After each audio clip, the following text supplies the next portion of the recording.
5, 4, 3, 2, 1.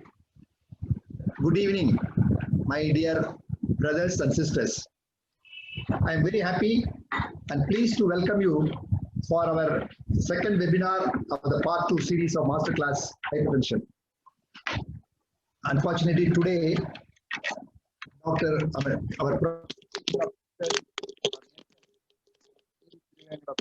has passed away. So I would like all of you to just observe 1 minute silence. So then I start the talk.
Thank you.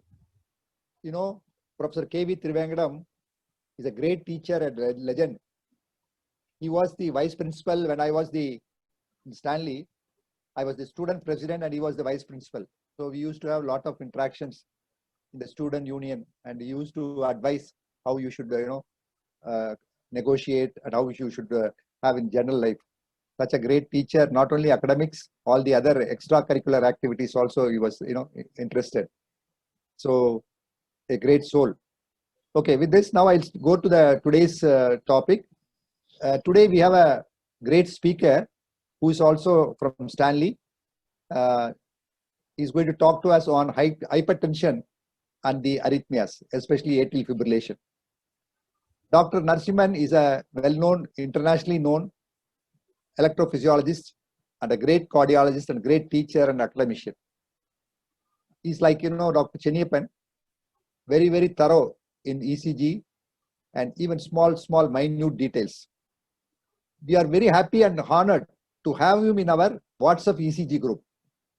I request all of you to utilize his service whenever you have any difficult question, difficult situation. You post that question addressed to Narasimhan. Maybe he will answer in a day or two because he's so busy. And when he goes to cath lab, he comes out only in the night. Even today, he had 2-3 important assignment, and for us, he agreed and he just joined us. So we are all thankful to you, Dr. Narasimhan, for having accepted to come and having been with us in the ECG group. And our friends in this group are very much interested to learn more about hypertension. And of course, the atrial fibrillation ECG, as I was telling other people, some of the physicians, some of the doctors, the moment ECG comes, they think it is not their cup of tea. Atrial fibrillation means, okay, we are not going to do anything. So they will pass the buck or pass the case to cardiologist or electrophysiologist like you. That's why there may not be much interest in atrial fibrillation for many of you. But after your talk, I think they will transform, and then they will also be, I think, interested to learn ECG. Already, our ECG master, Chenniappan, has made so many people to read ECG, including obstetrician. So your talk will definitely motivate them also to start the ECG.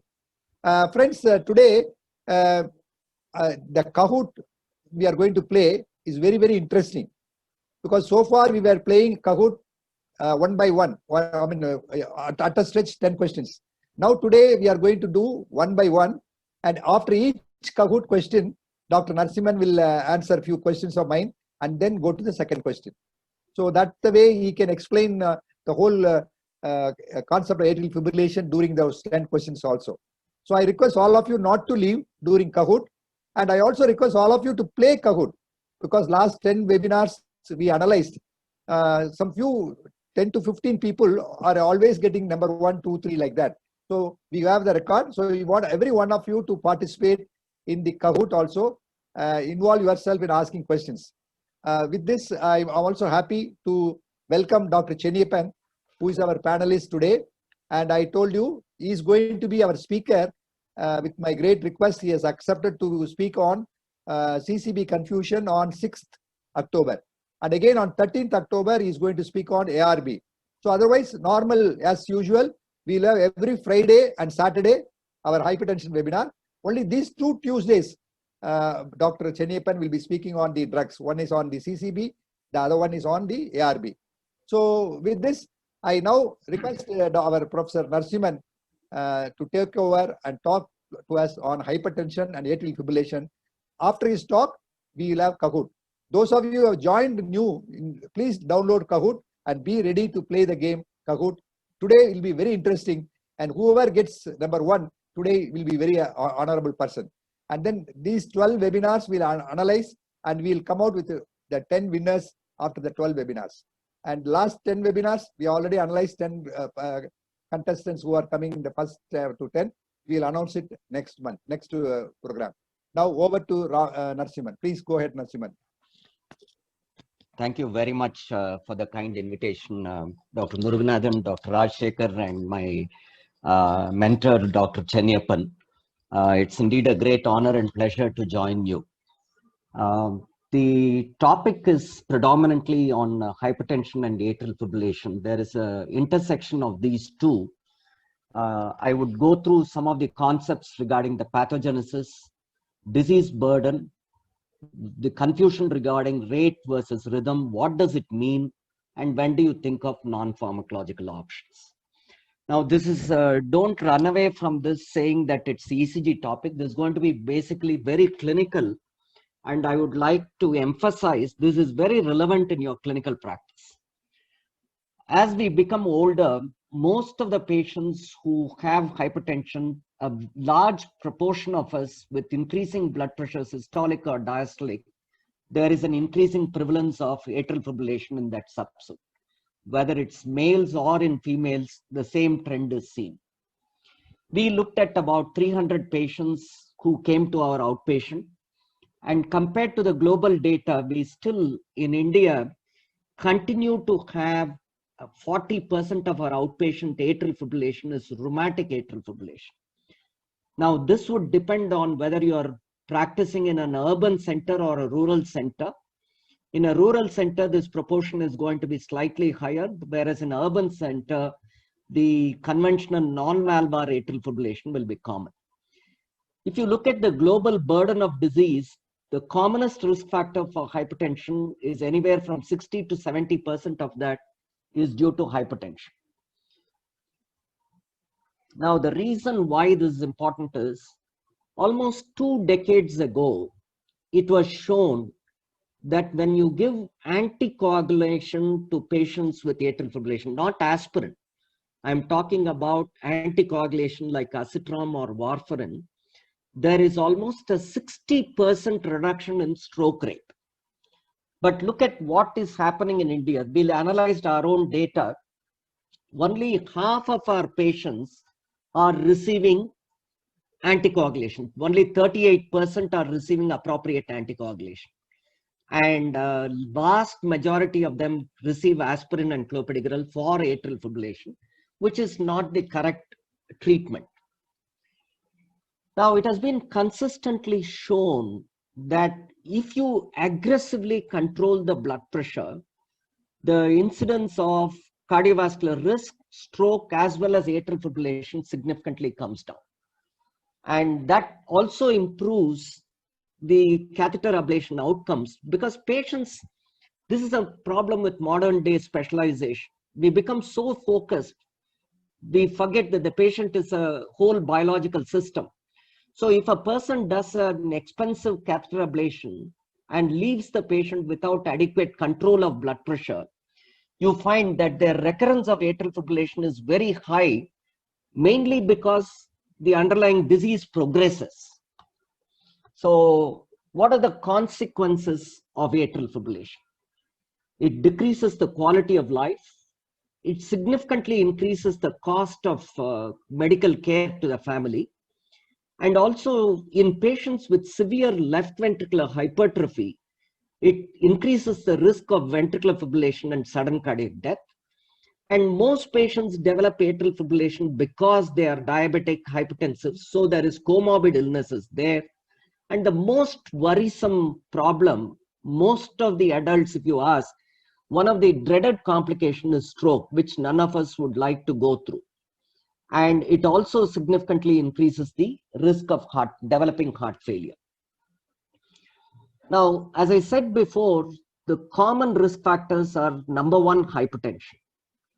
Now, this is very relevant because when you have a patient with atrial fibrillation and the blood pressure is say 130/80, you don't have to keep waiting. Already this is like albuminuria. Patient has got to say 128/80 and he has got atrial fibrillation. You have to treat him as though he has a chronic hypertension. So there have been data to suggest certain antihypertensives like ACE inhibitors, ARB, are preferred to reduce the incidence of atrial fibrillation among hypertensive patients. But adequate control of blood pressure is paramount. Second is some of the elderly patients, say you in your practice, you'll have a 75, 80-year-old person who cannot afford surgery or stenting. He has severe triple vessel disease. This patient can go on for another 10 years if you only take care of his atrial fibrillation with adequate rate control. Now there is, again, I'm really plagued by this. You will see a lot of data saying that beta blockers are useless in in hypertension. That's not true. If you have, hypertension is not a single monogenic disease. It has several flavors. If you have a person with LVH and recurrent atrial fibrillation with the rapid ventricular rate, there is no better drug than a beta blocker to prevent sudden death there. Similarly, in cardiomyopathy, the occurrence of atrial fibrillation tells you that this patient needs specialized attention. Not only does he need anticoagulation, you need to consider risk factor modification. Similarly, heart failure patients, ACE inhibitors, ARB, and aldosterone antagonists are useful to prevent recurrence of atrial fibrillation. I'm not sure if you're aware, if you take, say, 100 patients with essential hypertension and 100 patients with Conn syndrome, the prevalence of atrial fibrillation in Conn syndrome is almost 10-fold higher for the same degree of hypertension. And that is an important link which makes us believe that there is an increased mineralocorticoid receptor activity in patients with hypertension and heart failure.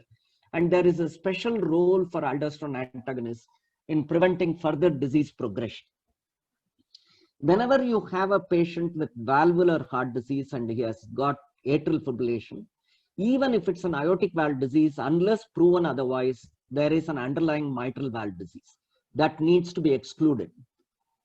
And a lot of your patients may have atrial fibrillation because of COPD or asthma. Please understand the choice of your bronchodilators are important.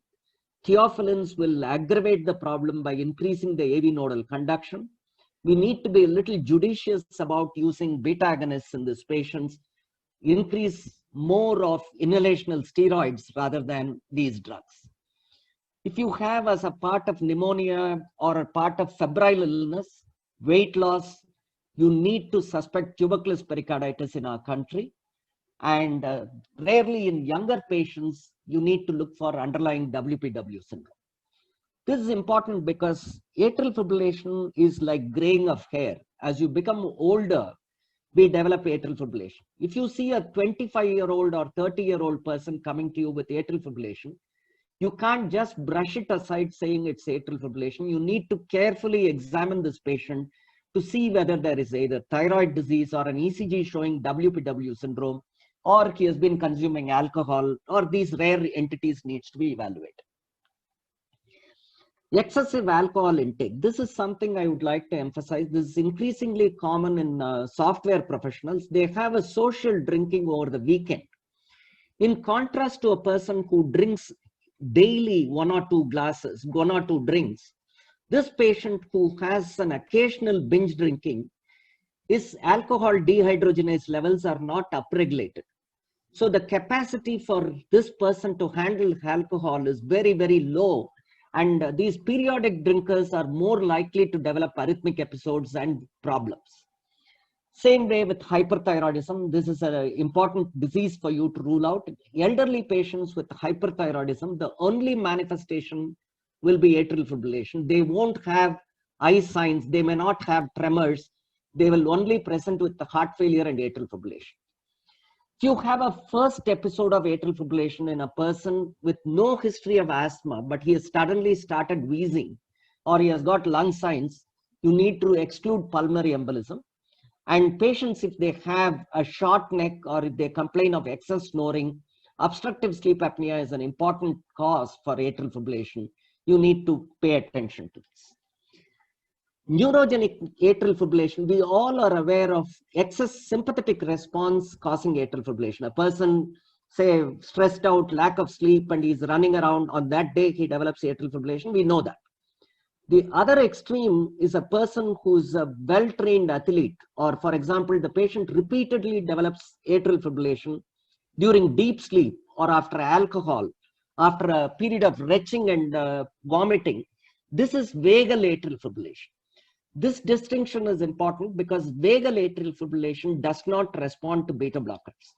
You may have to use flecainide and other drugs. And you need to look at family history of this problem. Then it may consider, you need to consider familial cardiomyopathies or channelopathies there. This is a figure to tell you what happens is chronically the pressure in the aorta. This is a left atrium, mitral valve, left ventricle, and then the blood has to go, once in systole, it has to go here. If the pressure here is constantly elevated, the back pressure is felt by the left atrium. It stretches and stretches over a period of time, and that triggers a lot of ionic remodeling and structural remodeling, which perpetuates atrial fibrillation. So this is a figure from cardiovascular research. What you're seeing red, all myocytes, and those yellow dots are what are known as cell-to-cell communication through cell junctions called connexon 43. In patients who develop atrial fibrillation, this is how the electrical signal from one cell quickly goes to the other. That is all disrupted in patients who have chronic hypertension because these areas of low resistance circuit are all lateralized. And in addition, you see these red areas, these are normal areas, but in hypertension, you develop severe areas of fibrosis between the atrial myocytes, which form a substrate for re-entry and atrial fibrillation. So as I said before, in elderly people, hypertension is the commonest cause, and use of ACE inhibitors, ARB, and MRAs are very important. In heart failure, appropriate decongestion itself will improve atrial fibrillation. Coronary artery disease, ongoing ischemia, there is some evidence to suggest ranolazine may be useful in this subset in addition to beta blockers. So if you have atrial fibrillation, you need to, more than getting boiled down by ECG or echo, just take a patient history, sit with the patient and evaluate what's going on. Sometimes it may be as simple as recurrent acid reflux, which is causing a vagal response and atrial fibrillation. So when you have an elderly person with atrial fibrillation, the most important thing is you don't want him to develop a stroke. So fortunately for us, we have very good drugs now where you can minimize the risk of developing stroke. Only thing is, in the olden days when I was a student, we didn't know whether this patient required anticoagulation or aspirin. But a lot of clinical studies have shown that simple clinical risk markers, not any fancy stuff, presence of heart failure, diabetes, hypertension, tells you that this person needs anticoagulation. If a person is elderly, you can just give him a little beta blocker and control the rate. If it's a young person who is becoming very symptomatic because of this, you may have to restore sinus rhythm in this. I'll address this subsequent slides. So most often what you're seeing is the tip of the iceberg. Patients with atrial fibrillation who come to clinic with palpitation form a very small minority of patients. A vast majority of patients with atrial fibrillation never complain of palpitation. The first manifestation in them may be a TIA or a stroke or peripheral embolism, or if you have a person who there is a increasing enthusiasm to do an angiogram in every patient. But if you go through the history, if a person is having an effort tolerance of 3 or 4 kilometers of walking, climbing up 3-4 stairs, but episodically he becomes unwell, you should suspect that he may have recurrent episodes of paroxysmal atrial fibrillation. So in these patients, appropriate evaluation with either Holter or ask the patient to just feel the pulse and see whether it's regular or irregular at that time. So this is a patient who got admitted into the hospital due to acute respiratory distress, heart failure decompensation, diuretics were started. But you go back and see 3 days before, this is in the pacemaker data, which says 2 days before the onset of heart failure, he had developed atrial fibrillation. So atrial fibrillation worsens the heart failure. He may not come on that day, he may come 2 or 3 days later. Now, in all of us, when the atrium rapidly contracts in atrial systole, it empties the blood into the ventricle. Left atrial appendage, when it doesn't contract due to chronic atrial fibrillation, forms a nidus for a clot to form because of stasis there. And that is the commonest site of developing an LA clot. Now, the reason why this is important is, unlike an arterial clot in coronary artery, which is predominantly platelet rich, if you take left atrium, it's like a venous structure. All of you are aware for DVT, venous thrombosis, aspirin doesn't work. You need to anticoagulate this patient. So you need to go through the fibrin pathway. And that is why aspirin doesn't work here. You need to give anticoagulants for this. Now, more important, because the clot from the left atrium is large, most of the patients who develop stroke due to atrial fibrillation, they don't develop small lacunar stroke. They develop a large stroke and they have significant disability due to this. Now, this is what is happening. If you have a person with carotid disease, atherosclerosis, and the plaque artery to artery embolism happens, that can be effectively prevented by giving aspirin or antiplatelet drugs. But if the clot moves from the heart, from left atrium, this is a low flow state and stasis is the cause of this, and aspirin doesn't work here. You need to give anticoagulation. And this kind of a complex architecture of the left atrium makes it conducive for a low flow state to form thrombus in one of these crevices, which gets dislodged when the patient comes back to sinus rhythm. So if you have a person with paroxysmal symptoms, TIA, or unexplained peripheral embolism, you need to think whether there is transient AFib in this case, because you may do a very complex surgery on this patient. If you don't address the recurrent clot, he will come back with another stroke. And there are simple clinical tools called CHAD score, which will tell you whether the patient is at a high risk of clots. If he is at a high risk of developing a thrombus, he needs anticoagulation. The other decision is very simple. Ask the patient, how is he feeling? If you detect atrial fibrillation by feeling the pulse, but the patient says, I am completely all right, you incidentally picked up an atrial fibrillation, your main role there would be to prevent a stroke, and don't bother because the patient has got a well-tolerated atrial fibrillation. If the rates are around 80, 90, just leave him alone or give a very low dose of beta blocker. Whereas if the patient has got uncontrolled symptoms, he was all right till yesterday, he develops atrial fibrillation, becomes acutely sick, that patient you may have to bring him back to sinus rhythm by taking specialist opinion as to what needs to be done. So simple thing called CHAD score, which is congestive heart failure, hypertension, elderly above 75 years of age, diabetes, or past history of stroke. If these patients complain to you of palpitations or the pulse is irregular, please get atrial fibrillation excluded by doing a Holter or an ECG in these patients. Let's start with a real life case example. I'll tell you the cognitive bias even among cardiologists here. 72-year-old, he was a retired army officer, complains of skipping of heartbeats, was for about 2 weeks, fairly active, history of hypertension, sugars on diet control, past history of acid peptic disease. He's a weekend drinker in the army canteen. He goes to the club and has a weekend drinks, pressures of 150/90, blood pressure, heart rate is 100.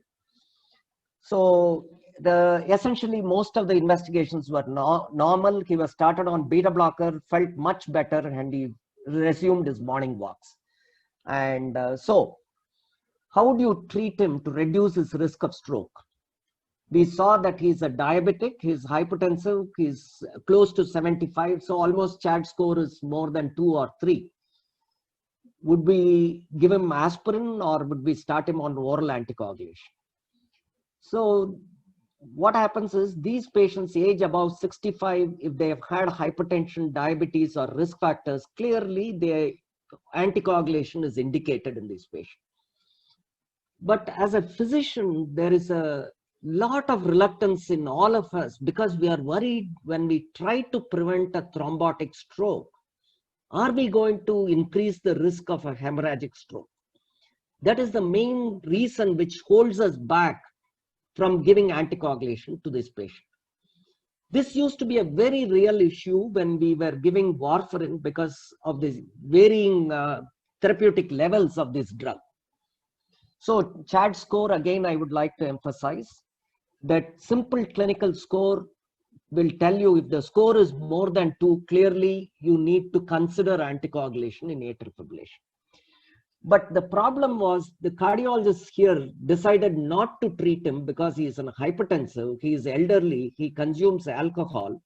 So he felt his Has blood score is 3 and therefore he is going to have a risk of bleeding. Now, I would like to emphasize this is Has blood score of more than 3 and CHAD score. Even in high risk patients, anticoagulation significantly reduces the risk of stroke because the risk of stroke and a large embolic stroke far exceeds the risk of hemorrhagic bleed. And I'll come to this. At most levels of bleeding risk, anticoagulation offers benefit in these patients. Nowadays, if the patient doesn't have a valvular atrial fibrillation, it is prudent to use one of these novel oral anticoagulation. The risk of bleeding with novel oral anticoagulation is far, far less compared to warfarin, and it's just comparable to aspirin, especially with apixaban. So this should be the preferred drug for most of our patients with non-valvular atrial fibrillation. Now, having said that, how to minimize the risk of bleeding? Very, very important. Aggressive control of blood pressure. If a person can buy a glucometer and check the blood sugar daily, what prevents him from just checking 1 minute of blood pressure daily? This is what I do whenever I give anticoagulation to our patients. We ask them to buy a home BP monitoring. Just give a simple instruction, SOS, whenever the pressure goes up more than 140, wait for 5-10 minutes, recheck. If 2 values are high, take a small dose of calcium antagonist. This is a standard instruction we use unless there is a strong contraindication. Avoid concomitant antiplatelet therapy. This will include aspirin and fish oil capsules, flax seeds, ginkgo biloba, natural. Several of the supplements also act like antiplatelet therapy. You need to be cautious about this. If a patient can afford to switch to Novax, please, apixaban is the safest drug. Nowadays, an Indian company has started making and therefore the cost has come down significantly. If a patient is on oral anticoagulation, he has a prosthetic valve, please insist that at least once a month he needs to do an INR, broadly educate the patient. He need not even come to a hospital, get it checked in a reliable lab and continue the drug. Patients with atrial fibrillation due to rheumatic valve disease or hypertrophic cardiomyopathy, the CHAD score does not apply here. You can straight away start oral anticoagulation if they have atrial fibrillation. Metallic prosthetic valves, the apixaban and other things don't work. You need to still continue on warfarin in this patient. Please understand, aspirin does not offer stroke protection in atrial fibrillation. It is useful for a thrombotic stroke due to carotid artery or a lacunar stroke. Now, switching gears, what we have understood is, this is a figure of the left atrium, left ventricle. This is the pulmonary vein. As the left atrium dilates over a long period of chronic hypertension, the LVH happens. So atrium finds it difficult to fill the ventricle. So the atrium starts ballooning out, and the dilatation results in rapid firing of impulses from the pulmonary veins. Now, broadly, you would have heard me talking about rhythm control and rate control.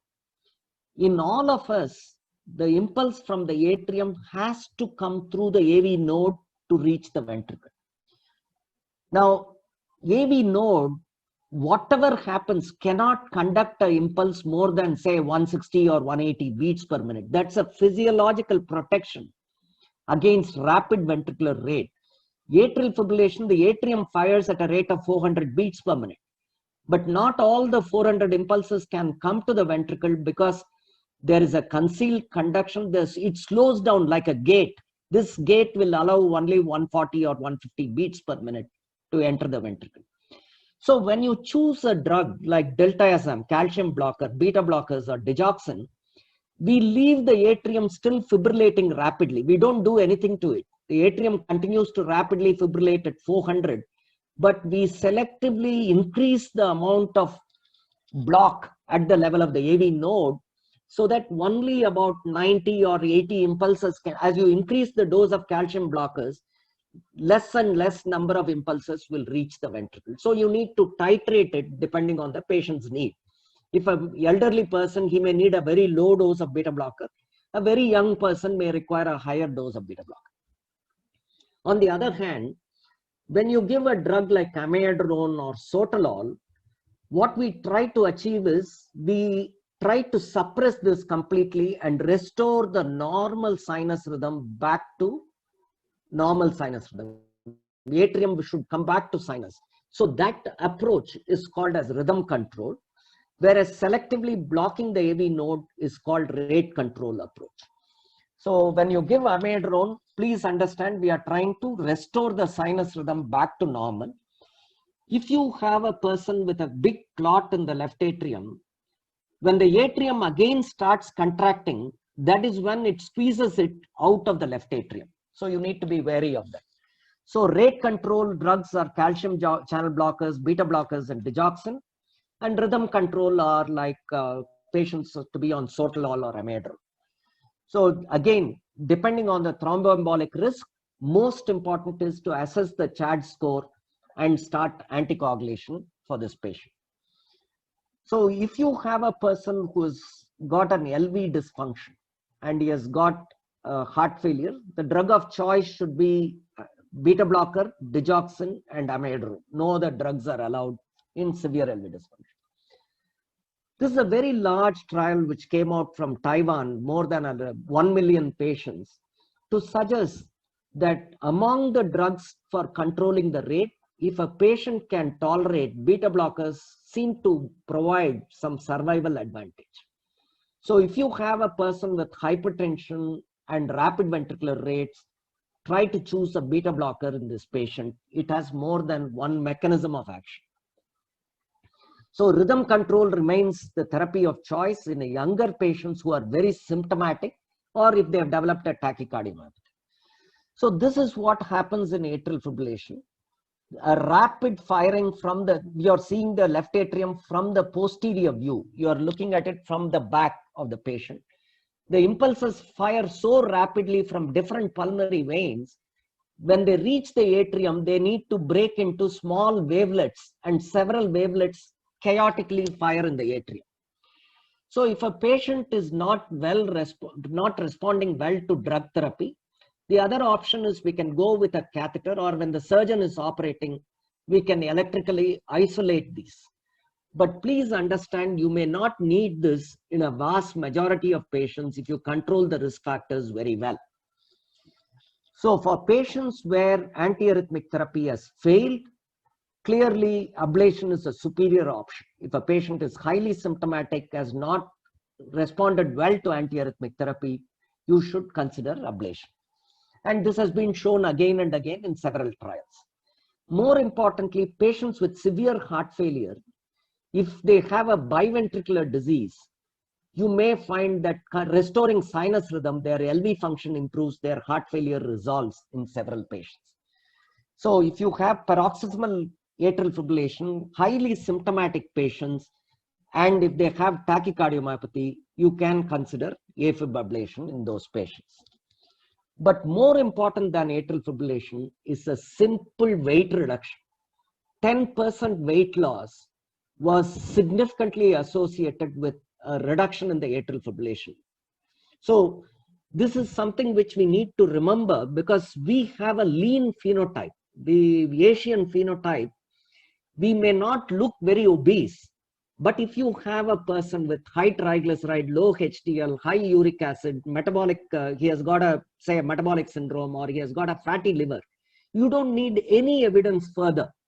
This patient should still attempt 2 to 3 kg of weight reduction. More important than weight reduction, increase the muscular tone of this person. So this goes a long way in terms of reducing the incidence of atrial fibrillation. Similarly, sleep apnea.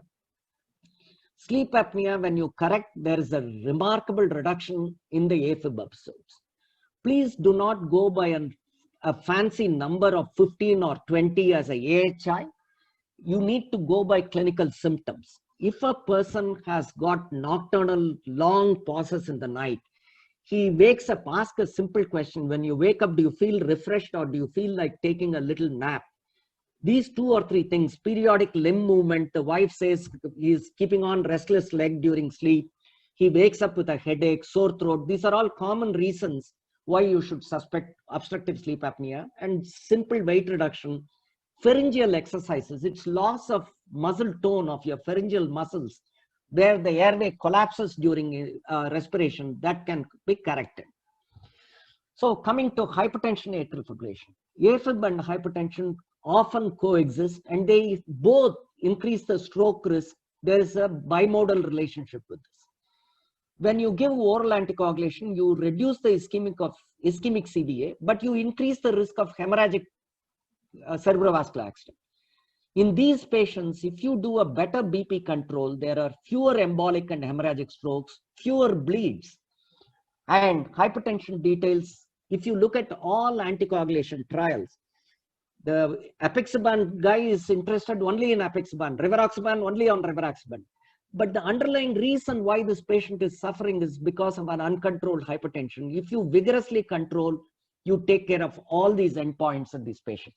So adequate BP control offers protection from both ischemic and hemorrhagic stroke. And another thing is, please, if a patient has got atrial fibrillation, for some reason, there is a dose response relationship. 1 drink per day, the odds are 1.08. 2 drinks per day by history, 17% risk. 3 drinks, 26. So there is a biological dose response relationship between the consumption of alcohol and the risk of atrial fibrillation. You need to enforce strict abstinence for this patient. Again, rate versus rhythm. If very simple rule, some patients tolerate atrial fibrillation very well. They say, I don't have any symptoms, leave them alone with low dose of beta blocker, but protect the stroke. Patients silent atrial fibrillation still have the same risk of stroke. So more important than symptom is to give anticoagulation to this patient. So reduce thromboembolic risk by assessing the CHADS-VAS score, Hasbled score, and appropriate anticoagulation. Rate versus rhythm control depends on the patient's symptom. Rate control for most of the elderly patients with mild symptoms. For highly symptomatic younger patients, rhythm control. Never forget the risk factors. Most important, more than 60% of them have uncontrolled hypertension. Paradoxically, masked hypertension is more common in these patients. They fail to dip in the night. So even if you have office blood pressure really normal, you need to consider, unless proven otherwise, there is a masked hypertension in these patients. So conclusions, atrial fibrillation is a heterogeneous disease with multiple mechanisms, presents with variable symptoms, and shows different evolution patterns. Assess the risk of stroke by simple clinical markers and consider anticoagulation. The risk of bleed in this is as low as aspirin, especially with apixaban. Currently, we do not consider the variable pathophysiology, and we say that beta blockers work, doesn't work, telmisartan works, doesn't, but you need to individualize depending on the patient's needs. I think I'll stop with this, and we'll have interactions. Thank you very much for the patient listening. Thank you, Dr. Narasimhan, for that wonderful lecture. I think it's like atrial fibrillation reinvested. Many of us have learned a lot of new points in your talk, and very interesting point. I think I'll come to it. Really, every one of us will agree that we learned a lot of new points. And those of the people who missed this, I think we are going to have this in the website so they can see Aramse, because some people think atrial fibrillation means that's not their cup of tea, but they will also be happy to have this lecture in the YouTube. We'll upload it. Narasimhan, can you stop sharing your slides? Because yes. Kahoot. I think I've already stopped. Okay. Yes. Okay, very good. So now we are going to play the Kahoot, that is the quiz program. And as I told you earlier, today's Kahoot will be a little different from normal Kahoot, where we'll finish the questions, 10 questions together. But here I'm going to do one by one. And after each question, the answer will be there. And then I'm going to ask you explanation from the speaker, Dr. Narasimhan. Because each question, gives a very good drive-home message. And if you understand these 10 questions, you will understand most of the atrial fibrillation. Now we are going to loading the pin. I know all of you know about Kahoot. People who have not learned, please download Kahoot app and wait for the game pin. The game pin is 5785497. So kindly load the 5785497. All of you be ready, and today's Kahoot will be very interesting. It's quite challenging. Let me see who gets first, second, third.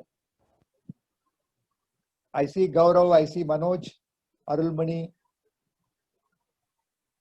Deepak Das, Karthi. As usual, Padma Sri Gulati, Namoda, Mohan Siba. I'll give you 5 more seconds. Yusuf Ali is there, Gare. Anil Virmani is there, Chitra is there, Ranjit.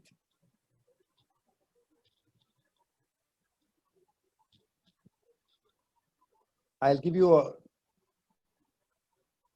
2 more seconds.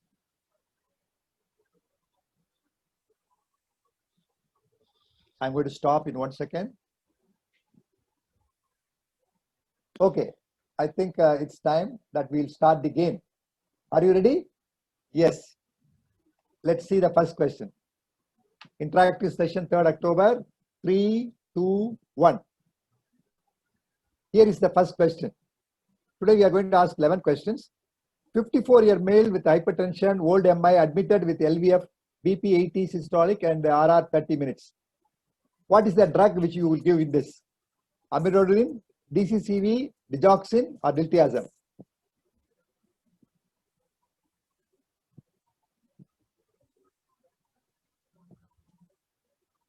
"30 seconds. You can see the ECG.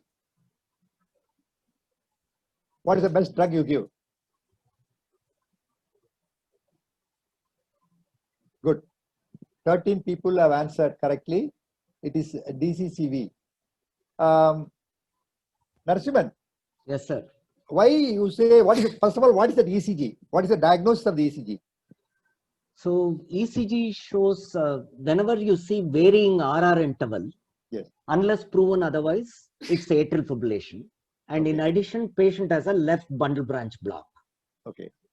Now, clinically, the simplest cardiovascular compensation, if you and me become sick, there is a compensation in terms of increasing heart rate, something to increase the blood pressure and the respiratory rate.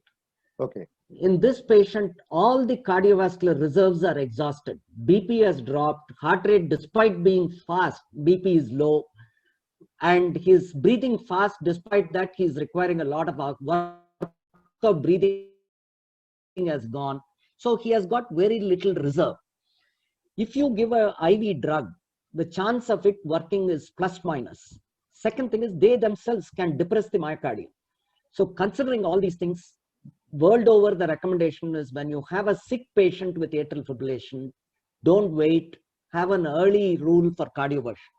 The only caveat is if the patient has an acute episode, we can immediately do a DCCV. If it's a long standing, we need to do a quick transesophageal echo to rule out a clot. If there is a clot, what do you do? Now, if there's a clot, we have no other option. We have a combination. The only two safe drug we can use is an intravenous digoxin. We digitalize the patient and we give IV amiodarone. Okay. So if and the anticoagulation. If it is an acute case, don't need to do anything, just straight away DCCV. Right. Okay. What is the dose? Any particular instruction for doing DCCV? What is the joules? How much we used to give?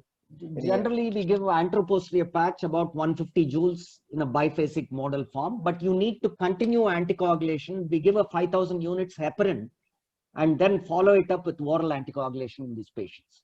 Even though they have come to sinus rhythm, the left atrium takes 3-4 weeks to come back to normal functional status. So for those 4 weeks, he will require anticoagulation. Okay, very good. Thank you. So let's see who's now first. Wahid is first, Yogesh second, Diora third. Okay, now we'll go to the second question. In this, you also add there is no significant stenosis in this case.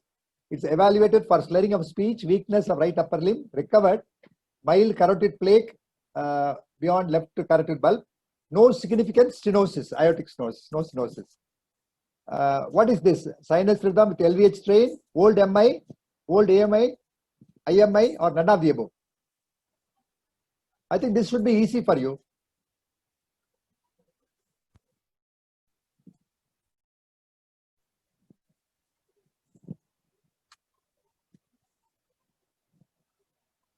Yes, 11 people have answered the question.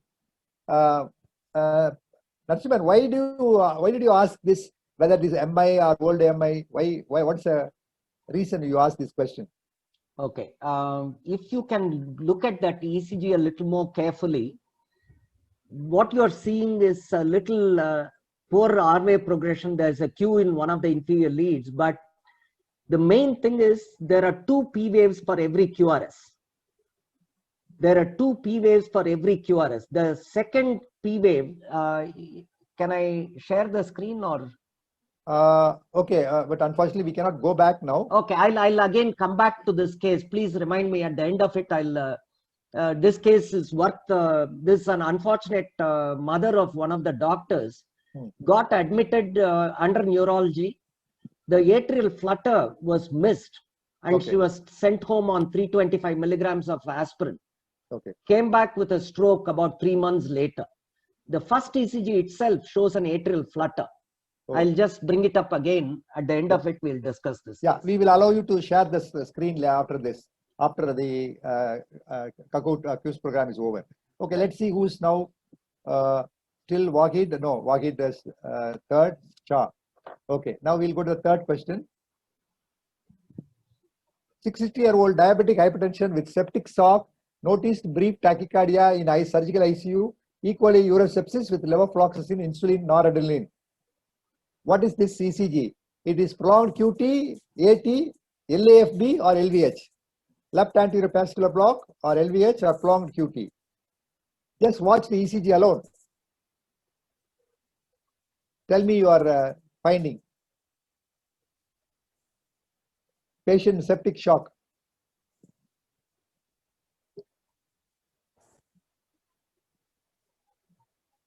Very good. 8 people have answered LVH. Okay. I'll tell you what happened. This is a real life patient who had serious sepsis for which quinolones were effective. And someone saw the ECG QT and decided that it's QT prolongation and quinolones were stopped. But if you look at it, I'll again show the thing, the machine has calculated the QT wrongly because the P wave has fallen on the T wave and both of them have been measured together. So if you look at the automated QT measurement, it is wrong on that ECG. And based on that, a wrong therapeutic decision was made. And the drug, which was life-saving, was stopped. Till such time, we again went next day to say this has nothing to it, and we restarted the drug. I know. You have given a slight twist in the history. You said the septic shock and then ciprofloxacin, all those things, So people, tend to think it may be due to prolonged QT. And the ECG paper also shows, normally Chenniappan always tells the students and followers, don't buy any ECG machine which gives report. The standard instruction, you buy an ordinary ECG machine which should not give any report, because that report invariably is sometimes wrong and it leads to problems. You are right, Narasimhan. Now we'll see who's number 1. GS as first, Shah, Magesh. Okay, now we'll go to the next question. 4th question. Admitted following chest discomfort, syncope. After admission, this rhythm was recorded. What led to the cardiac arrest? You see the ECG. You tell me what is the diagnosis which led to the cardiac arrest. The patient went for cardiac arrest. So what is the diagnosis? What ECG shows? SVT, monomorphic VT, or AF?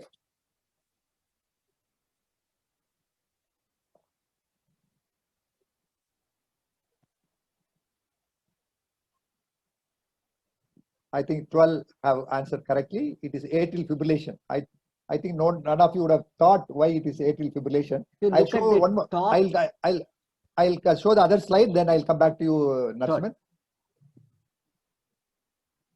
GS is first, Kala is second. I'll show you the next ECG, then I'll go to the same patient. A treatment was given, CPR or IV adenosine. And after that, the patient is like this. So what would have been given, CPR or IV adenosine, which made the patient like this? This is the post-treatment ECG. The same patient, post-treatment ECG. What was given, IV adenosine or CPR? 23 people have answered correctly, CPR. Now, Narasimhan, please tell me about that case and what is the... So if we can go back to that ECG, first ECG, yes, we should remember atrial fibrillation is not benign always. In certain subsets, it can lead to ventricular fibrillation. So the question was, what led to that rhythm was irregular RR interval in the top panel, which degenerated into VF. So certain subsets where atrial fibrillation can be malignant is one when there is severe LVH like hypertrophic cardiomyopathy, or in patients with WPW syndrome. I'll probably show a figure so that you can understand. In WPW syndrome, the normal AV node is not the only conduit. A small piece of muscle directly connects the atrium to the ventricle. Therefore, all the 300 impulses from the atrium has a chance to come down to the ventricle. When you give adenosine, you are blocking the AV node completely, allowing all the impulses to go through the accessory pathway. So this patient needs immediately a defibrillation and CPR. The second ECG shows a pre-excitation. Okay. You think all atrial, what is the percentage of atrial fibrillation which goes for ventricular fibrillation? Because we don't, know whether the atrial fibrillation goes for VF, very rarely. But it is rare. that's why it is common in 2 or 3 situations. One is you have a person with severe LVH, this can happen. This can happen in WPW syndrome. So the resting ECG shows a short PR interval, you should become suspicious. Third is if you have a person with hypertrophic cardiomyopathy, these are the situations where atrial fibrillation can lead on to ventricular fibrillation. So Fourth is when you have a patient with 3 vessel disease. Suppose you have a person with triple vessel disease, all of them 60–70%, not severe enough to warrant surgery, medically well managed. But that patient cannot tolerate a rate of 180–200 continuously. He'll fibrillate. So these are situations where you need to be extra careful about if we aggressively treat these patients. Okay, right. Thank you for that clue. What makes people to think before they. Okay, the Magesh is now first, second Sundaresan is and Yusuf third. We'll go to the next question, 6th question. 17-year-old boy, recurrent seizures, loaded with anticonvulsants. What is the diagnosis? Incomplete RBB, acute pulmonary thromboembolism, Brugada, or normal variant? See the ECG and come to your diagnosis. 17-year-old boy, anticonvulsants.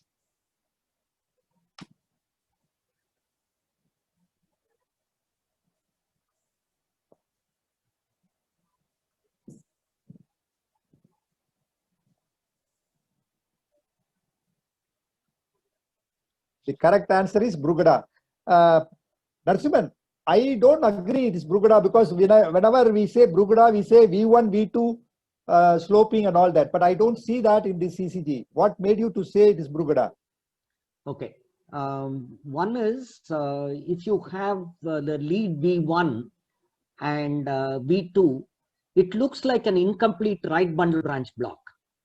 But in an incomplete right bundle branch block, following that, the T wave should be inverted and the base of that triangle will be very narrow.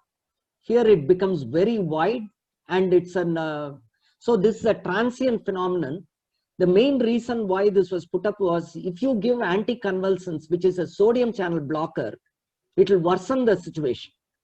So this 17-year-old boy had recurrent VF and he was secondarily seizing, and they loaded him with anticonvulsants, which was making things worse. So immediate thing is to stop anticonvulsants and treat the drug with isoproterenol. If you have any doubt, what Dr. Muruganathan asked is very pertinent. When you are not sure what to do, you just move the ECG one space above. Instead of keeping it in the 4th space, you keep it in the 3rd or 2nd space, then the ST will become more prominent. That will give you a diagnosis. Okay. Sometimes our nurses, technicians do a mistake, so that gives extra mileage. Very good, Palnavan. Thank you. So that's why I asked this question. Now, we'll see who's number 1. Now, Magesh stands first, Mohammed second. We'll go to the next question. The 7th question. 64-year female admitted with urosepsis on amiodarone, ciprofloxacin 500 BD, hypotensive, started on IV fluids, noradrenaline, and monitor. What do you give?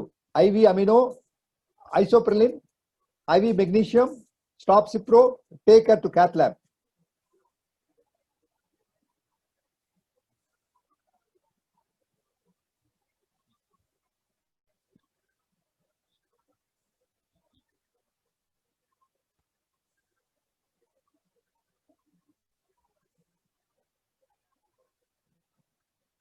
$15 of you are right. Take her to cath lab. I don't know. You are saying take her to cath lab.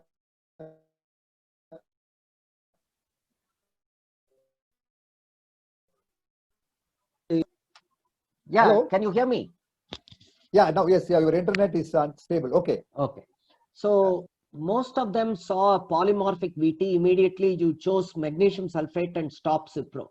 Yes. But at the end of the strip, there is a complete AV block. That is the reason for this lady to develop polymorphic VT. Any bradyarrhythmia can cause polymorphic VT. And if the polymorphic VT is due to drugs, the QT will be prolonged. This is a bradycardic torsades. The treatment is to increase the rate. So I don't know if you saw that strip at the end of the thing. I'll probably go through these ECGs quickly at the end of the session. Correct. There's a complete AV block. Okay. And what do you do in cath lab? We need to put a temporary pacing, but if temporary pacing is not available, you can start either on IV dopamine or isoproterenol. That itself may increase the rate. Okay. So people who don't have a lab, the drug which you suggest is? IV dopamine is easily available everywhere. You can go for dopamine. Yeah. So dopamine and then send her to some lab, cath lab. Yes. For temporary pacing. Yeah. So 2 to 3 hours they should be shifted to the cath lab for. Yes. Okay. Fine. Now let's see who are the now winners. Magesh, Mohammed, GS, and Umesh.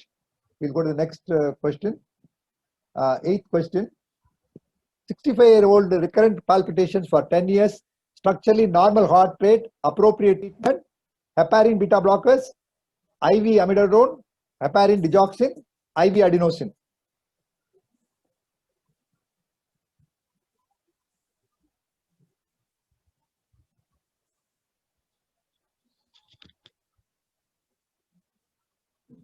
இதான் 8 தானே 9க்கு தான் நான் பேசணும்.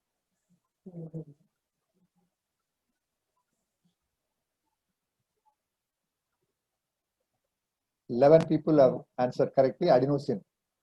Your explanation, Narsman. Right. So this is the ECG you get in casualty with a lot of baseline wandering, and because of the baseline drift, it was mistaken as the atrial fibrillation. Actually, what the patient had was just an AV nodal re-entry with adenosine sign. I can again show the terminal P wave, and this happens when a person, very commonly the ECG leads, if it's just directly on the soft tissue and the patient breathes, this kind of a variation can happen. And this has been reported in New England Journal of Medicine. Patients have gone to receive defibrillator because it was mistaken as VT or so on and so forth. Okay. Let's see who's now they answered correctly. IV adenosine. Now Mohammed, yes, Magesh, Sundaresan. Okay. Before I go to the next question, a small history about the case. The next question, next ECG we are going to show a 63-year-old man with diabetic hypertension on metformin, amlodipine, bisoprolol, amiodarone, 200 mg OD, apixaban, presents with increasing shortness of breath, nocturnal cough over 3 months, class 3 CHF, has lost 4 kilos in 3 months, occasional smoker, social drinking, examination, pulse 150 per minute irregular, BP 90/60, elevated GP, cardiomegaly, and liver 3 centimeters. With that history, I'll show you the ECG. The echo, LVF approximately 20%, septal motion paradoxical, mild MR, LA 4.2 centimeters. Which drug is preferably avoided? To see the ECG, tell me which drug we should avoid.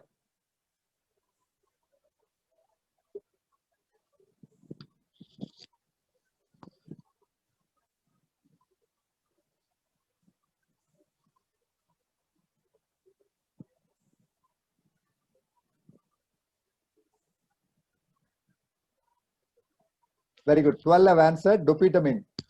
What is your explanation, Narasimhan? So if you have a patient who is receiving digoxin, beta blocker, and amiodarone, despite 3 drugs, the patient is having a RR interval which is so rapid. That means there is something else which is stimulating the AV node, which is allowing the node to go fast.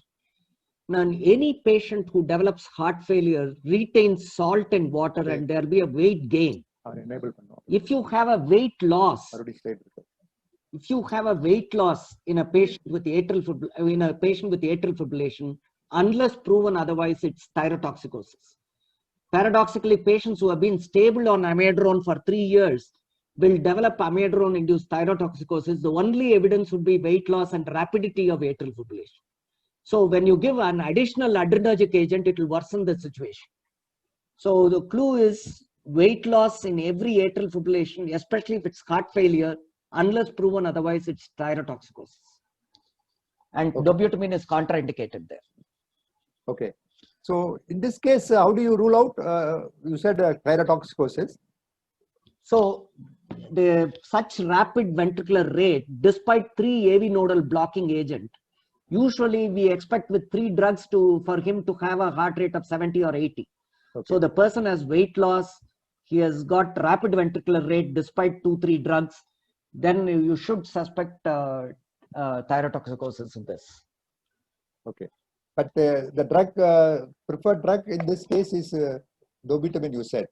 Dobutamine should be avoided. Yes, this should be avoided.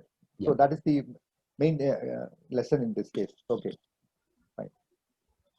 The score again, GS is number 1, Mohammed second, and we'll go to the 10th question.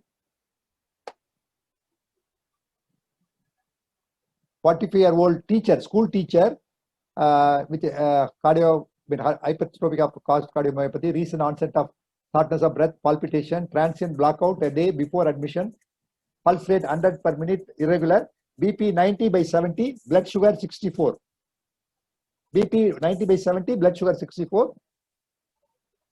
Will you put them on anticoagulation, CEMR, or anticoagulation DCCV, heparin, IV amiodarone?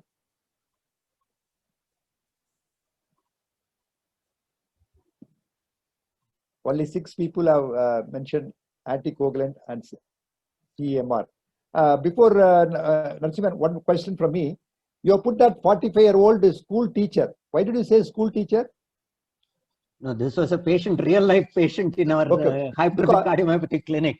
Because our Chenniappan always gives a clue. Yesterday he had a case. He said a 3-star hotel owner admitted with the following things. Then everybody was scratching their heads. Why 3-star hotel owner? Then Chenniappan said, for the last 6 months lockdown, because of the 3-star hotel is not running, he got depressed. He took antidepressant, tricyclic antidepressants for the history, and he shows this. This is the history taken by Chenniappan yesterday. Yes. So I thought you are also giving some school teacher something connected with that. Okay. So now coming to the answer, you said anticoagulation plus MR. What is the reason?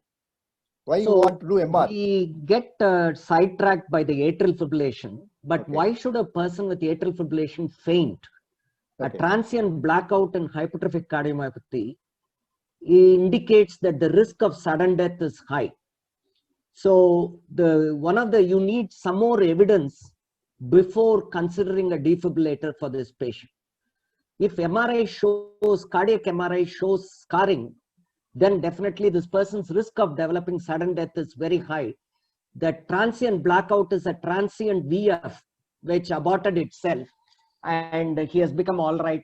So these patients give you a clue before dying suddenly, and therefore the main thing is to prevent sudden death in this patient. So MRI will be a better option because to find out the fibrosis. That's right. That's right. So nowadays, many people have started a specialization of MRI, cardiac MRI. Many centers are taken. And I think to prevent cardiac death, this is what, I think that's a good lesson. So not only anticoagulation, you must take the patient for MRI to rule out any fibrosis. If there is a fibrosis, caution for sudden death. So you must be very careful. That's a lesson in this case.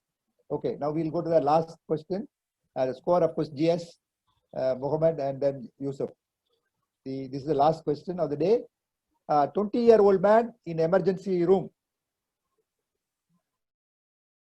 See the ECG. What do you give? Adenosine, verapamil, IV bolus, metoprolol, or DC cardioversion?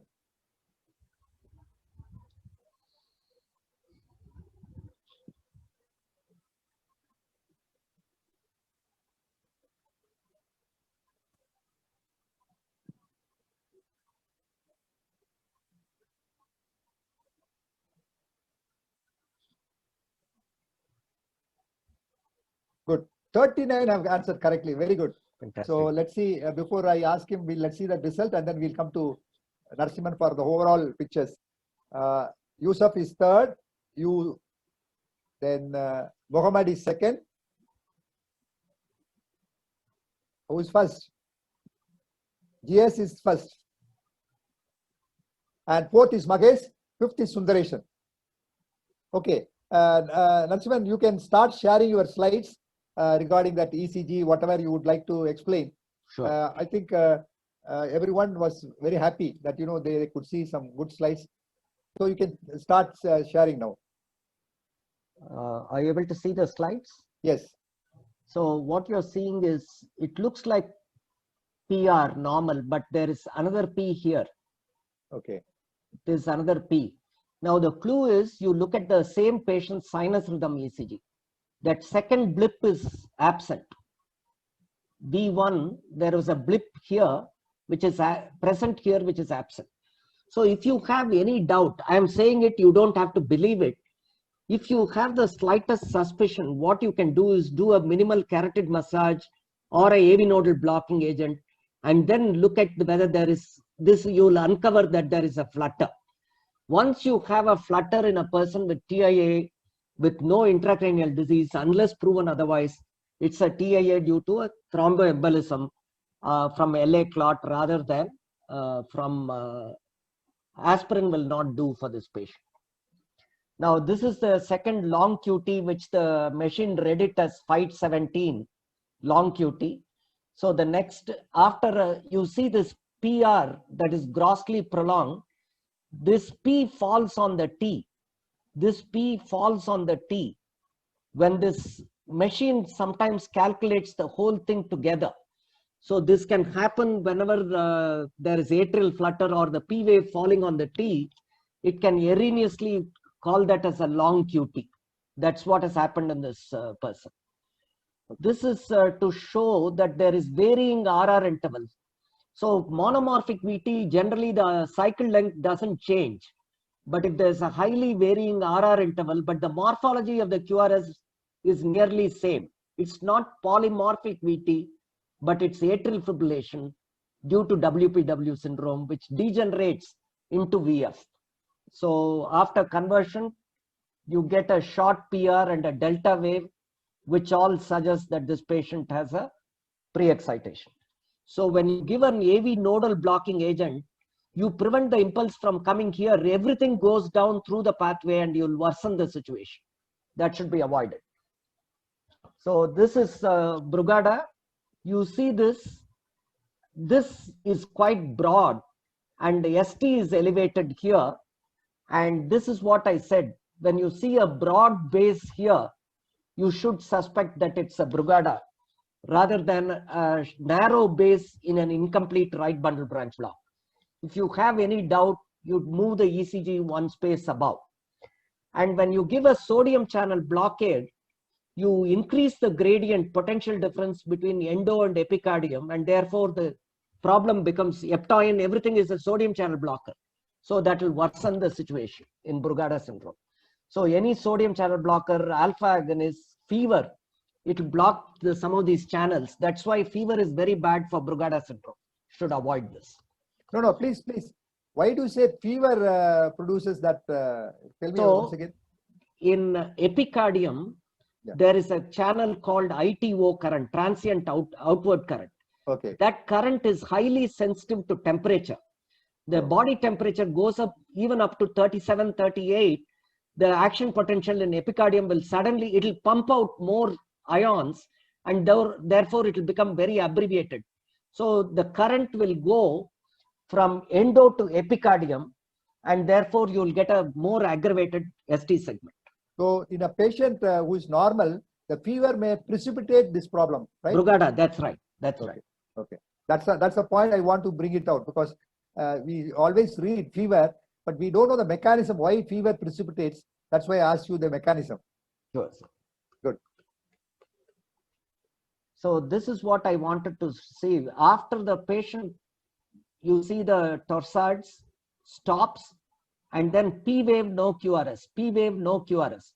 Here P wave, no QRS, P QRS, and then the thing starts. So patient has an AV block, and because of AV block, you're getting this polymorphic VT. If you increase the rate here and stop the offending drugs, things should improve. On the other hand, if there is no AV block and a long QT, your answer is right. It's magnesium sulfate and stop Cipro. This patient has an AV block. Now, this is what I mentioned. How do you suspect this AVNRT? Is every QRS, there is a terminal R prime. Second thing is, you find suddenly the QT prolongs here. It becomes very short in this. It becomes very short, suddenly prolongs. With the QRS also prolonging. So this is a baseline drift, which is making you suspect that this is, the baseline itself wanders. It doesn't wander so much in the limb leads, but more on the precordial leads. So this is actually this is what I mentioned again. When you see very rapid conduction, look at this RR interval. The AV node was able to conduct to a rate of 200 beats per minute, despite being on amiodarone, beta blocker, and digoxin.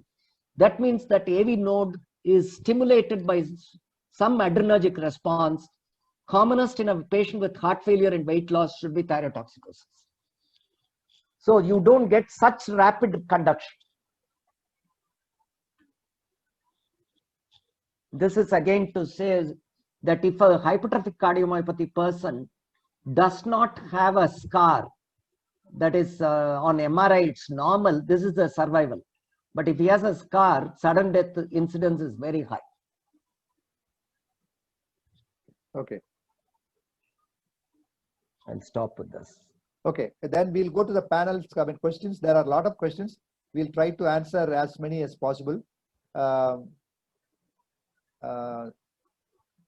Okay, before I go to the panel, Chenniappan, do you like to have any comment? Chenniappan? Yes, sir. I thank Dr. Narasimhan for the fabulous lecture. We learned a lot of things as usual from his lecture as well as the ECGs. So once again, I congratulate Dr. Narasimhan for this wonderful clinically oriented. But I always envy Narasimhan because in spite of going to such heights, he's basically a clinician.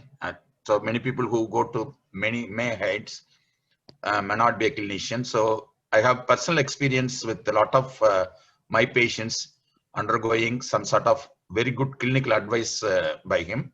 So whenever we send an AF, so one of the patients we sent for AF, he sent for an ablation or something. He said, just do a sleep study and put a CPAP. His AF disappeared.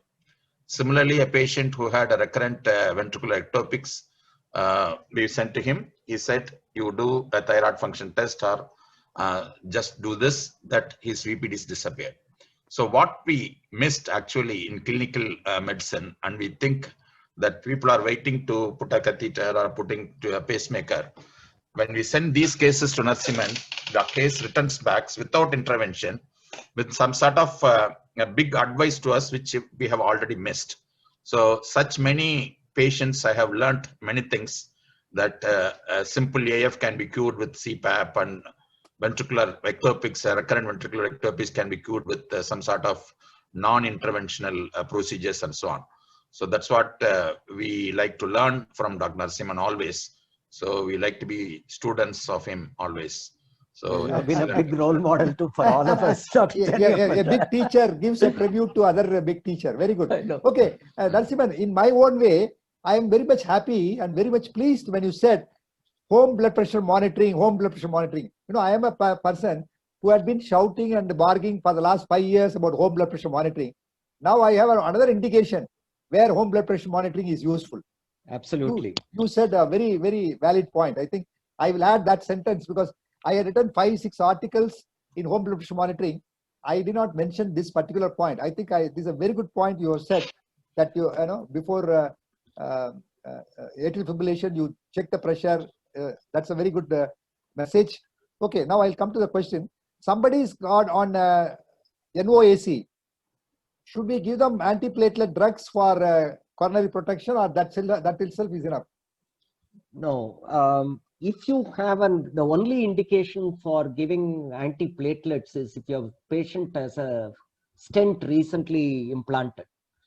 So till the endothelium kind of comes back on the stent for a period of anywhere from 3 to 6 months, you need to give them a clopidogrel alone without aspirin and a single Novak.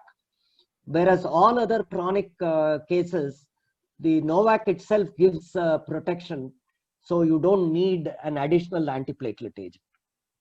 In these patients, there is some evidence to suggest dabigatran may not be preferred because there is a slight increase in coronary events with dabigatran. Whereas the other two drugs like rivaroxaban and apixaban, they offer equal protection both for CAD as well as for atrial fibrillation. Now it is COVID times. I must ask you that question also. In COVID also, can we use NOAC instead of antiplatelets when the patient is discharged? Is it necessary? Yes, I think so, because most of the events again are endothelial dysfunction, and you find that if the D dimer is high, they benefit more from anticoagulants rather than antiplatelets. So it is safer to give apixaban and discharge them rather than Improve the muscular tone. So when you have a person doing just aerobic exercises like running and they don't increase the tone. Actually, yes. They have a lower tone. Yes. So you need resistance exercises, and resistance exercises, it depends on the large muscle groups like gluteal and truncal muscles. So if you exercise these muscles, the insulin resistance comes down and the energy expenditure is more. In addition, for sleep apnea, we pharyngeal muscle exercises and palatal exercises. They reduce for most patients in India who cannot afford a CPAP. Physiotherapists can teach these pharyngeal and palatal exercises to tide over this.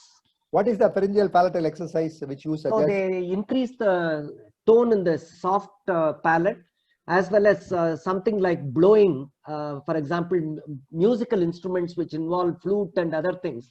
They build up the tone of the respiratory muscles. So they don't allow the airway to collapse. Oh, I see. Because none of our physiotherapists are, advising that pharyngeal muscle exercise. No, so, if we say they should be able to carry out. Okay. We should advise the patient to go and meet the physiotherapist. They'll be able to carry it out. Okay. And you were also saying ACE and ARB are the first line drugs to prevent atrial fibrillation in hypertension. So hypertension, as we know, is not a single disease. It seems to be predominantly atrial fibrillation seems to be mediated by excess interstitial fibrosis in the atrium and in the ventricle. So the pathways which cause this fibrosis is through the ACE receptor mechanism as well as by mineralocorticoid receptor aldosterone. So that is why they have been used as upstream therapies. When you use these drugs over a period of time, the AFib incidence comes down. Okay. And what about vagal atrial fibrillation? How do you diagnose vagal atrial fibrillation? What is the drug you give? So vagal atrial fibrillation is predominantly by history. So you have a younger individual who gives history of, say, fainting in school prayers when he was a school student, or he has wakes up in the middle of the night with palpitation. He comes to your office, they may have hypotension, but the heart rate is only around 90 or 100. Because of vagotonia, the AV node will not conduct too rapidly. So even though the pulse rate is very irregular and the patient is very symptomatic, the heart rate may not be very rapid. They tend to occur very often during deep sleep or after alcohol, or sometimes GI gastroesophageal reflux can aggravate this kind of a problem. Yeah, many patients, especially hyperacidity people, they say they have palpitation, but when we see the rate is not that long. Heavy food, cryo, and then restart anticoagulation. The only true contraindication is if they have what is known as amyloid angiopathy in the brain, where you have diffuse bleed and lobar hemorrhages. That is a true contraindication. And we really don't have a satisfactory answer there. Some people go and close the appendage, left atrial appendage. We are not sure what is right in that. Has blood score and the chart score. Is there any app or how do you calculate? Is there any? It's there in a downloadable app. Most Okay. of it, we can just type that, it immediately comes in Google. Okay. Very good. These are the questions from my side. Now I'll go to the panels, chat box and ask you a few questions. Any role of digoxin in atrial fibrillation today? Yes. If you have a chronic atrial fibrillation patient and his rates are not well controlled, you can choose digoxin. The only caveat is, unlike our olden days, we don't digitalize them with high dosage. Second is, we tend to avoid it in persons with uncorrected ischemia. So if you have a person with significant CAD, we tend to avoid digoxin, but it's an excellent drug for rate control over and above beta blockers or delta-SM. Yeah, today you have given a concept, rate control and rhythm control. That was very good. You know, that slide, we like it. Yeah. How do you treat slow atrial fibrillation in asymptomatic patient? You leave them alone or you give some treatment? Slow atrial fibrillation. So that's a very important question that was asked. The atrial fibrillation, by and large, when the atrium beats so fast, you should think, why is the ventricular response so slow?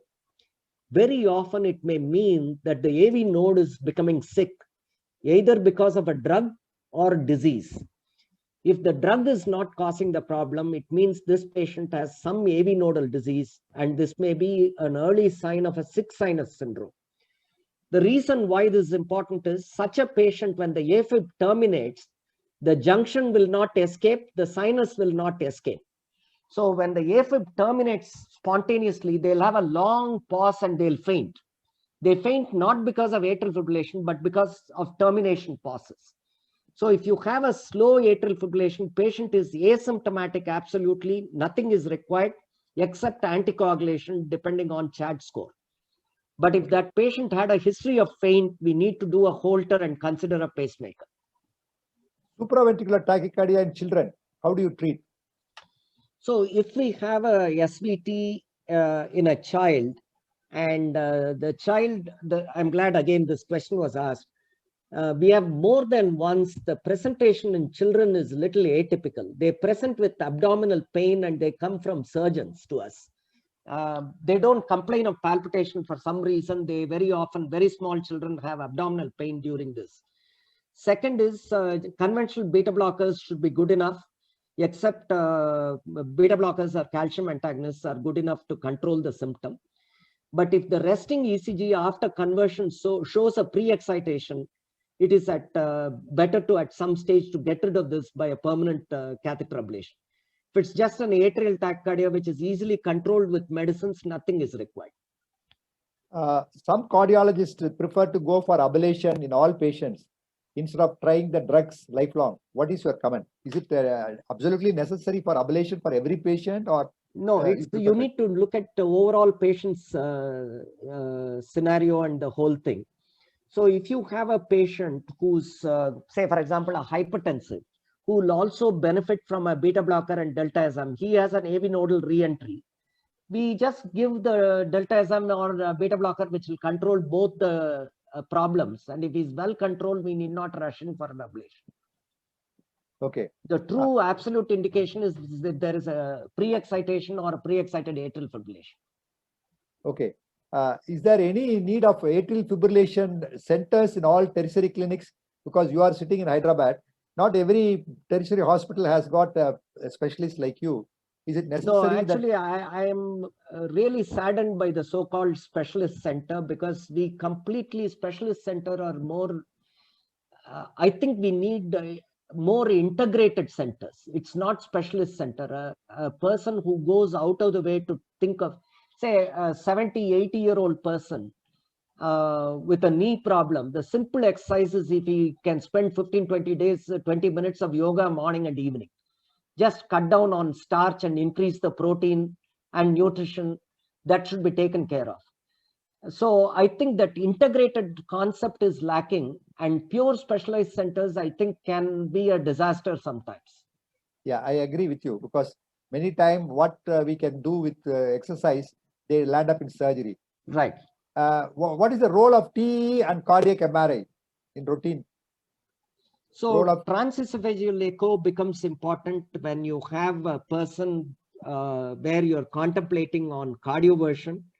You want to check the appendage to make sure that there is no clot. If there's a clot, cardioversion is not safe. So that is the main indication. In addition, TE is useful for picking up the shunts, right to left shunts. When you have occasionally an unexplained right atrial dilatation, SVC defects can be missed out. So the clinician should tell what is expected so that the echocardiographer can carefully look for certain things, aortic atheroma, so on and so forth. So that's why a comprehensive assessment of a TE is better done by a clinical cardiologist than just by a technical person. Okay. Whether you advise oral anticoagulants in paroxysmal atrial fibrillation? Yes. So the decision to give anticoagulation depends more on the CHAD score rather than paroxysmal or persistent atrial fibrillation. If you look at the AFFIRM trial, when you give let me just start an example. If you have paroxysmal atrial fibrillation and you give a patient a beta blocker, next time when he has an atrial fibrillation, he is not even going to tell you that he has got symptoms, because beta blockers have made him relatively asymptomatic because the rates have come down. But the chance of forming a clot still exists in the left atrium. So most of the paroxysmal atrial fibrillation develop problems not because of their symptom, but because we choose to stop the anticoagulation. Okay. Atrial fibrillation in congenital heart disease, in what way management is different? So most often in congenital heart disease, the pulmonary veins are not the substrate for atrial fibrillation. We need to consider correcting the underlying congenital heart disease by surgery or a device closure. That itself may correct. Once the chamber size comes down, the atrial fibrillation may resolve. Flutter and fibrillation are common because of right atrial problems rather than left atrial problems in congenital heart disease. Okay. Role of biomarkers in prognostication of atrial fibrillation patients? Okay, that's a very, very good question. We have understood when you're not sure, because as a clinician, we always have a situation when I'm not sure what to do. Their biomarkers are extremely useful. For example, if a person has elevated BNP or HSCRP, the chance of recurrence of atrial fibrillation is high and stroke is also high. I'll have a lower threshold to start anticoagulation in that patient. Then there is a new marker called GDF15, growth-derived GDF15, which indicates the frailty of a person and a tendency for bleeding. So these are emerging biomarkers, and we need to use it in, suppose the CHAD score is very high, you have already made a decision, these things may not be very relevant. Okay, very good. That's the question from Mahesh. Does atenolol causes atrial ectopics? Sandeep Kumar has asked, once atenolol plus amlodipine combination change to ACE plus CCB with patients atrial ectopics. Please explain. When somebody is on atenolol, causes atrial ectopic. When once atenolol or amlodipine combination is changed to ACE and CCB, atrial ectopic stops.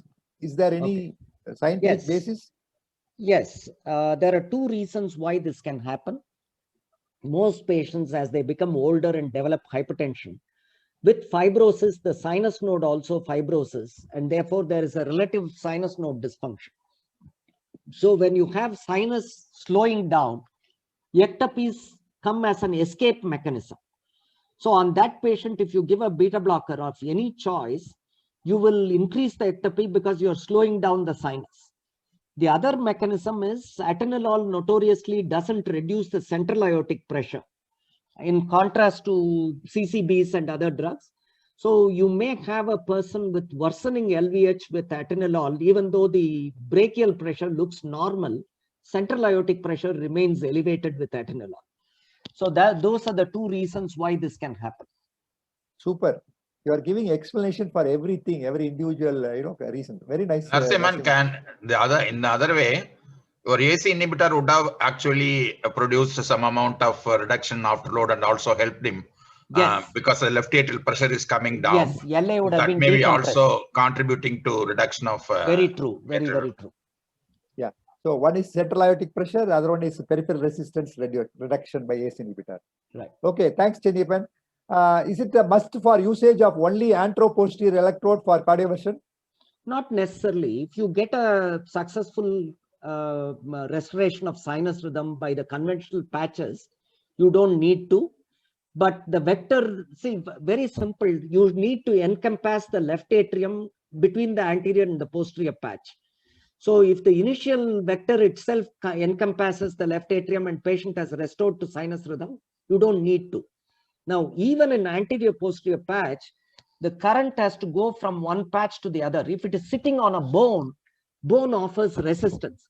If it's sitting on a hairy chest, what happens is when there's a lot of hair, there's a lot of air pocket between the hairs. And therefore, the current that you deliver 150 joules, only 50 joules goes to the heart. Whereas if the well-shaven chest, well opposed to the chest wall, all the current that you deliver goes to the left atrium, and therefore you'll have a better success rate. Okay. Is there any role of IV digoxin in atrial fibrillation with rapid ventricular response? Yes, in patients with heart failure, in patients with rheumatic, especially right heart failure patients, don't tolerate beta blocker and deltaesol. This is very common in rheumatic heart disease with severe PAH. These patients, digoxin is a very useful drug. Okay. As a consequence of atrial fibrillation, arterial infarction, AF is the result. How do you treat atrial fibrillation because of arterial infarction? Yeah, this is known to occur in patients with very proximal RCA disease. When they come with a complete infarct, they can infarct both atrium and RV. So what happens is in these patients, they have a sudden deterioration and the hepatic venous pressure will go up, renal venous pressure will go up, and the systemic arterial pressure comes down. So the next day you go and see him, you'll have a rising creatinine, rising liver enzymes, and falling blood pressure. So you need to tide over these things by restoring sinus rhythm, because what little atrial function is there from the left, it should be restored. And second thing, give a low dose of dobutamine to tide over the crisis till such time the RV remodels itself. Okay. I think there are a lot of questions pending. I think time is up. We'll ask Rajasekar. Rajasekar, I didn't ask you anything. Rajasekar, are you there? Rajasekar? Yes, sir. Already all questions are focused mainly to Dr. Narasimhan. It is a pleasure because after a long time I'm seeing him because actually he is the person to answer to all questions, and also Dr. Chenniappan, please. And any questions remaining tomorrow we will answer in the WhatsApp. Because already there is time. I think Dr. Narasimhan is overtired because of continuous talk for nearly more than 1.5 hours. But you know, he has highlighted the question and answers also. It's a great thing. Thank you. And see, I have got so many comments from Anil Virmani, Magesh. Everybody says excellent lecture and the relevant lecture, very interesting. Everybody is appreciating Narasimhan. Thank you very much. I'll ask only 2 more questions and stop. Atrial fibrillation of unknown duration is restored to sinus rhythm. Whether there is still need for anticoagulation? Yes, this is again a very good question. Why did this patient remain in atrium? A small atrium, if you take a child or a 15-year-old young boy, whatever you try, you cannot push that patient's atrium to fibrillate. So as the age advances, the atrium becomes fibrosed and there is interstitial collagen. That is when it starts, or the atrium becomes dilated. So there is some reason why the person was in persistent atrial fibrillation. And restoration of sinus rhythm is only a temporary phenomenon. And patients will develop silent atrial fibrillation most of the time. Any silent atrial fibrillation more than 5-6 hours by itself can cause a stroke. If he has nocturnal atrial fibrillation, that is enough to cause a stroke. So the decision to anticoagulate doesn't depend on sinus rhythm restoration, but on the CHAD score. Okay. Do patients... One question, sir. Okay. So what is the duration of your anticoagulation? For example, we have some patients who had only one episode of atrial fibrillation. Subsequently, they remain completely all right. We do a Holter, which I can do up to 48 hours, and we don't pick up anything. They are already on 1 or 2 years of anticoagulants with no recurrence at all. What is your decision to continue anticoagulation? Or again, a very difficult question. I'm glad Dr. Chenniappan asked this. To start anticoagulation for physicians, I would suggest you should have a low threshold. For stopping, please send it to a person like Dr. Chenniappan. They need to evaluate fully. If the left atrial, if the filling pressures are high, if the diastolic abnormalities are abnormal, you look at the ECG and there is something called Bayes syndrome, where there is an interatrial block. Patients with interatrial block sooner or later will develop atrial fibrillation. So if you have an ECG in V1, lead 1, some of the P waves may be hardly seen. That indicates the atrium is fibrosed. So if there is a big notching in the P wave and it's completely negative in lead 2, 3 AVF, it indicates the Bachmann bundle block. They require anticoagulation. So when I decide to stop, or situations where the patient had, for example, a pneumonia or post-operative atrial fibrillation due to a transient trigger, or a person after an alcohol binge had an atrial fibrillation, you continue for a while and then reassess in toto, echo, biomarkers. If everything is convincingly normal, only then we withdraw the anticoagulation. Narasimhan, whenever you answer something, you are leading another question. You said B syndrome and Bren-Bogel bundle. Tell me what are those?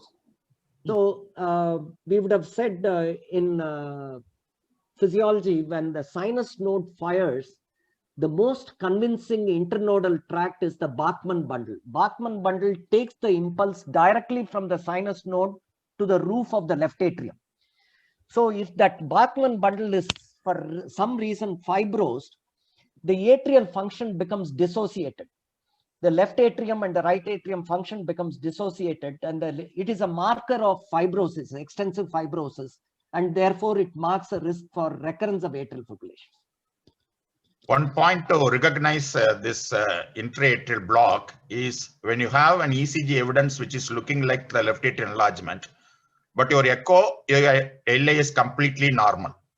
So that is the situation where you have a bifid P wave in L2, or you definitely look like ECG is left atrial enlargement, but you don't have that in echocardiography. LA is absolutely normal. Right. Then that is a situation where clinically you can suspect an intraatrial block. True. Super. What is that syndrome? Bayes syndrome. Bayes, the person called Bayes de Luna, he is still alive. He's a Spanish cardiologist. He described it several years ago. Oh, okay. Okay.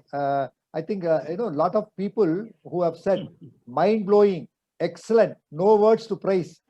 So I also concur with all of them. No, truly, I am enjoying this interaction more than anything else. Thank you very much. Now I will go with all the panelists. Chenniappan, your final word, and we'll go to Rajasekar and then Narasimhan. Chenniappan? So there is no final word after Narasimhan's talk. So the important messages we have to take from Narasimhan's lecture is that you have to prevent atrial fibrillation through the tight control of blood pressure with upstream therapies like statins. Statin is a very important drug in upstream therapy, along with ACE inhibitor and ARB. Once you have an atrial fibrillation, the most important aspect is to prevent a stroke. So have a low threshold to start an anticoagulant. Don't be afraid of bleeding. Even if the patient is prone for bleeding, try to correct that bleeding and continue anticoagulation. So that should be the main message to all the practicing physicians, because the stroke is a devastating disease. More than atrial fibrillation, it is a complication of atrial fibrillation which is going to cause the problem. So the anticoagulation is an important modality of treatment, and newer anticoagulation, if you have an oral anticoagulation like vitamin K antagonist, it is not enough to start, but keep the INR around 2.5. So that's a very important. If the patient cannot afford, you are going on for a warfarin. It is not enough to start a warfarin, but maintain an INR of 2.5. That is also very essential to prevent a stroke. Thank you, Chenniappan. Dr. Rajasekar, your word. Yes, sir. Thank you very much for the nice delivery of talk. What I want to say is a blended night and day, a blended day and night fall in blood pressure that is non-dipping and reverse dipping, they are again prone for cardiovascular problem, especially atrial fibrillation. Right. And I'm very much happy. Normal, regular, coordinated, sequential rhythm of atria is lost. This is the definition of Leo Shamrath. He has highlighted very well by Dr. Narasimhan and Chenniappan has added, and also Dr. Muruganathan sir for highlighting everything on atrial fibrillation and key features with hypertension. Thank you all. Narasimhan, before I ask you the last question, very basic question. Somebody has got atrial fibrillation. How do you record the blood pressure? So, I mean, it has to be only an average of 2 or 3 readings. And 3 readings is what nowadays we take and record that as the average. Now the new BP instruments have come. Yes. That also has got an app which also, counteracts the atrial fibrillation. And that is Right. the way, that's why I thought I brought this point. And warfarin used in the metallic valve, and what other conditions you use? Tight mitral stenosis. Okay. Severe mitral stenosis. Okay. Now the final message for all of us. You are from your. Now, the final message is, I think intuitively, Indian clinicians are very good, but we don't publish much. And I think we should come out of this blindly believing the data. And I really look forward to interaction because Dr. Chenniappan knows one of the physician only pointed first that one of my patients with severe LV dysfunction, he had a lymph nodal tuberculosis several years ago. And that physician treated the TB and the LV function improved. This happened almost 10, 12 years ago. That is what that single case made me get interested in this myocarditis. And then we started picking up several other cases. So careful clinical observations, please don't ignore them. Don't blindly believe whatever is published. The ground reality is we need to be truthful to what is our patient who is presenting. If we can afford only 10 rupees, let us do what is capable we can offer in that. Super. So that was a very good message. Sir, yeah. Sir, as Dr. Narasimhan has pointed out, there is a very poor publication from our side. He has pointed out ranalosin. There is a recent article that is arrhythmia treatment in the 21st century. That is Professors Ming Lee and Christopher Huang. He has spoken about the role of ranalosin. That is, he has classified 1D. Thank you. Okay. And I think Dr. Chenniappan was the one who introduced that ranalosin to me when I showed my brother to him. So I learned ranalosin that day. Okay. My final word from all of you. Narasimhan, thank you very much for that wonderful lecture. We learned very many points from you. One is that, non-pharmacological treatment is still very important. Weight reduction, you said, can reduce atrial fibrillation. And you said alcohol stoppage also is very good for atrial fibrillation reduction. Right. And you are also saying about increased muscular tone exercise. So all these are non-pharmacological points, lifestyle modification, which Narasimhan was insisting. So that is another, very, very important thing which we learned from you, Narasimhan. And thank you very much. Thank you, sir. Thank you very much for being in WhatsApp ECG Forum 2. WhatsApp ECG Forum 2, you are the main person. So if somebody asks any question, maybe once in 3 days, 4 days, we'll collect it and send it to you. All. My pleasure, you can answer. And really, no words to appreciate your real teaching capacity and very simple way, very nice. So I thank you once again, Thank you, sir. I thank you all the audience for being with us. And I remind you, on Tuesday, we are having another beautiful lecture by Dr. Chenniappan, CCB confusion. So after the CCB lecture, you will have no confusion about CCB. So please come and clarify all the doubts from our master teacher, Chenniappan. Thank you all once again. I take leave from you. Good night. Namaste. Thank you, Narasimhan. Thank you, Chenniappan. Thank you, Rajasekar. Bye. Thank you. Thank you, Chenniappan. Thank you.